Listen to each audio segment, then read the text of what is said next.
ఎంత మంచి కీర్తన అండి. కీర్తన 54 అధ్యాయం. అందరూ కూర్చుందాము. సో ఈ కీర్తన 54 అధ్యాయము ప్రధాన గాయకునికి తంతి వాద్యములతో పాడదగినది. జీఫీయులు వచ్చి దావీదు మాలో దాగి ఉన్నాడు కాడా అని సౌలుతో చెప్పినప్పుడు దావీదు రచించిన దైవ ధ్యానం. ఈ కాంటెక్స్ట్, ఈ ఈ ఈ ఈ కీర్తన ఎవరు రచించారు? దావీదు రచించాడు. ఎప్పుడు రచించాడు అంటే జీఫీయులు వచ్చి, అప్పుడు దావీదు పరిస్థితి ఏంటంటే, సౌలు, రాజు అయిన సౌలు దావీదు దొరికితే పట్టుకొని చంపేయాలని తీవ్రంగా వెతుకుతున్నాడు దావీదు కోసం. వెతుకుతున్న టైంలో ఈ జీఫీయులు అనే వాళ్ళు వచ్చి నేరుగా సౌలు దగ్గరికి వచ్చి, సౌలు గారు, రాజుగారు, దావీదు ఎక్కడో లేదండి, మా దగ్గరే ఉన్నాడు అని దావీదు ఆచూకీ చూపారని దావీదు తెలుసుకున్నప్పుడు ఆయన రచించిన కీర్తన ఇది. ఓకే, సో ఈ కీర్తనలో దావీదు హృదయం లోపల ఉన్న అంతరంగమంతా బయట పెట్టాడు. మొట్టమొదటి వచనంలో ఏముందంటే, దేవా నీ నామమును బట్టి నన్ను రక్షింపు. అంటే నాకు విరోధులు ఉన్నారు, నా ఆచూకీ రాజుగారికి చెప్పేస్తున్నారు, కానీ నీ నామమును బట్టి, ఎవరి నామం బట్టి? దేవుని నామం బట్టి నన్ను రక్షించు ప్రభువా అని దావీదు ప్రార్థన చేస్తున్నాడు. నీ పరాక్రమమును బట్టి నాకు న్యాయము తీర్చుము. ఎవరైతే దావీదులాగా, ప్రాబబ్లీ మనలో కొంతమంది ఇలాంటి పరిస్థితులు గోత్రు అవుతుంటామేమో, మనకు తెలియకుండా మనతో మంచిగా ఈ జీఫీలు దావీదుతో మంచిగానే మాట్లాడారు, కానీ రాజు దగ్గరికి వెళ్ళి దావీదు మా దగ్గరే ఉన్నాడని దావీదుకి వ్యతిరేకంగా దావీదుకు ప్రాణం తీయ చూసి వారి దగ్గరికి వెళ్ళి దావీదు ఆచూకీ చెప్తున్నారు. అంటే మనం కూడా ఇలాంటి పరిస్థితుల్లో ఎవరైనా ఉన్నారేమో. ఇలాంటి మనతో మంచిగా మాట్లాడుతున్న ఫ్రెండ్స్ ఉన్నారు, కానీ మనకు విరోధంగా, మనం బయటికి వెళ్ళి మనకు విరోధంగా మాట్లాడే ఫ్రెండ్స్ ఉండొచ్చేమో. సో ఒకసారి జ్ఞాపకం చేసుకుందాం, ఇలాంటి పరిస్థితులు ఎదుర్కొన్న దావీదు ఎలా ప్రార్థన చేస్తున్నాడు అంటే, దేవా నీ నామం బట్టి నన్ను రక్షించు, నీ పరాక్రమం బట్టి నాకు న్యాయం తీర్చు. దావీదుకు అర్థం ఏంటంటే, దేవుడు పరాక్రమవంతుడు. నా విరోధులు నాకు విరోధంగా వెళ్ళి నా ఆచూకి తెలిపినా సరే దేవుడు పరాక్రమవంతుడు, దేవుని నామాన్ని బట్టి నేను రక్షణ కలిగి ఉన్నాను అని అంటున్నాడు. 2వ వచనంలో, దేవా నా ప్రార్థన ఆలకింపము, నా నోటి మాటలు చెవిని పెట్టుము.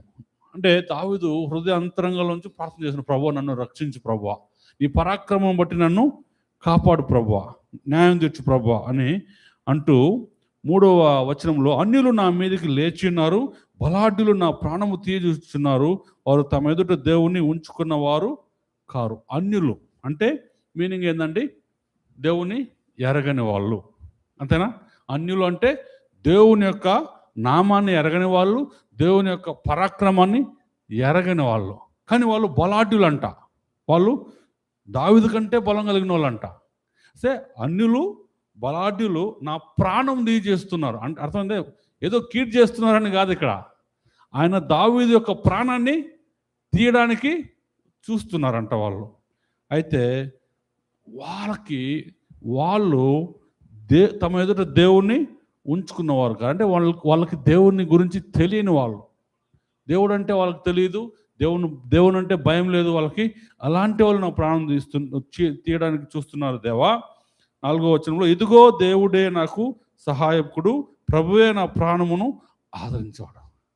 సో నీకు నాకు దేవుడిచ్చే మాట ఈరోజు ఏంటంటే, దేవుడే నాకు సహాయకుడు. మనకందరికీ ఎవరండి సహాయకుడు? దేవుడే. ఏ పరిస్థితుల ద్వారా మనం వెళ్ళినా సరే, మనకు విరోధులు మనకు ఎదురుగా బలంగా వస్తున్నా సరే, దేవుడే మనకు సహాయకుడు, ప్రభువే నా ప్రాణమును ఆదరించేవాడు. నీకు మైండ్ డిస్టర్బ్ అయి ఉండొచ్చు, అరే నేనేం చేయలేదా, వీళ్ళకి అనవసరమైన ఈ ప్రాబ్లమ్స్ నాకు ఎదురొస్తున్నాయే, ఎందుకు నాకు ఎన్ని కష్టాలు, ఎన్ని బాధలు అని నువ్వు ప్రాణం కృంగిపోయిన పరిస్థితుల్లో ఉన్నావేమో సహోదరుడా, సహోదరి, 4వ వచనం ద్వారా దావీదు పలికిన మాటలు నువ్వు ఈరోజు పలకగలిగితే, దేవుడే నాకు సహాయకుడు, ప్రభువే నా ప్రాణమును ఆదరించేవాడని నువ్వు హృదయ అంతరంగం నుంచి చెప్పగలిగితే దేవుని సహాయము నిశ్చయంగా నువ్వు పొందుకుంటావు. 5వ వచనంలో, నా శత్రువులు చేయు కీడు ఆయన వారి మీదకి రప్పించును, నీ సత్యమును బట్టి వారిని నశింపజేయము, స్వేచ్ఛార్పణలైన బలులను నేను నీకు అర్పించేదను. తాము తవ్విన గుంటలో తామే పడతారనే సామెత ఉంది కదా. అంటే ఇక్కడ దావీదు ఏం చెప్తున్నాడు, నా శత్రువులు చేయు కీడు ఆయన వారి మీదకి రప్పించను. అర్థమైందా? ఒకవేళ నీ మీదకి ఎవరైనా కీడు చేశారనుకో, శత్రువులు, వాళ్ళు ఏదైతే కీడు తలంచారు, తలంపులు కలిగి ఉన్నారో వాళ్ళ కీడు వాళ్ళ మీదకే దేవుడు రప్పింపజేస్తాడు. అర్థమైందా? సో నీ సత్యమును బట్టి వారిని నశింపజేయము. ఒకసారి మనకు అనిపిస్తుంది, యేసు ప్రభు అందరిని ప్రేమించమన్నాడు, అందరికీ ప్రేమ కలిగి ఉన్నాను, కానీ దావీదు అంటున్నాడు, నా శత్రువుల్ని నువ్వు నశింపజేసే ప్రభు అంటున్నాడు. అర్థమైందా? అంటే ఆయన బాధ ఏంటో, అంటే ఈయన ఏమీ వాళ్ళకి కీడు చేయలేదు, ఈయన వాళ్ళకి ఏమి కీడు చేయలేదు. వాళ్ళు దావీదుకు విరోధంగా ప్రాణం తీయడానికి ట్రై చేస్తున్నారు. ఈయన ఏమైనా చేసి గొడవపడి ఏదైనా చేస్తుంటే అప్పుడు అది వేరే విషయం. కానీ దావీదు తన భారాన్ని, గుర్తుపెట్టుకోండి, మీ జీవితంలో మీకు ఏదైనా భారం అనిపిస్తే మీ భారాన్ని దావీదులాగా దేవుని చేతులకు అప్పచెప్పేయండి. అర్థమైందా? మీకు మోయలేని భారం మీ చేతికి వస్తే మీరు దేవునికి ఆ భారాన్ని అప్పచెప్పేస్తే మీ ప్రాణము సమాధానంతో నింపబడుతుంది. అందుకే దావీదు అన్నాడు, స్వేచ్ఛార్పణలైన బలులను నేను నీకు అర్పించేదను. దేవుని స్తుతించండి. ప్రభువా, నా భారాన్ని మీ చేతులకు అప్పచెప్పుకుంటున్నాను, నా భారాన్ని మీరు తీసుకొని నాకు సమాధానం దయచేయండి అని దేవుణ్ణి స్తుతిస్తే 6వ వచనంలో, యెహోవా నీ నామము ఉత్తమమును, నేను దానికి కృతజ్ఞత స్తుతులు చెల్లించుచున్నాను. దేవునికి కృతజ్ఞత స్తుతులు చెల్లించడం నేర్చుకుందాం మనం. అప్పుడు ప్రభువా, నాకు ఇలాంటి విరోధులు వస్తున్నారు, నాకు విరోధంగా ఇంతమంది లేచి ఉన్నారు ప్రభువా, వాళ్ళ భారాన్ని, వాళ్ళ మీద పగ తీర్చుకునే భారాన్ని మీ చేతికి అప్పచెప్పుకుంటాను ప్రభువా అని దేవునికి అప్పచెప్పేసి దావీదులాగా దేవుని మనం స్తుతించడం నేర్చుకుంటే మనము ఆశీర్వదించబడిన జనాంగం. ఆపదలన్నింటిలో నుండి ఆయన నన్ను విడిపించి ఉన్నాడు, నా శత్రువుల గతిని చూచి నా కన్ను సంతోషించున్నది. అర్థమైందా? అలాగా నీ మీదకి ఎవరైనా శత్రువులు వస్తే వాళ్ళ మీద దేవుడు వాళ్ళ మీద దేవుడు పగ తీర్చుకుంటాడు. ఎప్పుడు నువ్వు నీ భారాన్ని దేవునికి అప్పచెప్పినప్పుడు, అప్పుడు నీ కన్నులు దేవుడు నీ శత్రువుల మీద చేసే ఆ కార్యాలను చూసి సంతోషిస్తాయంట.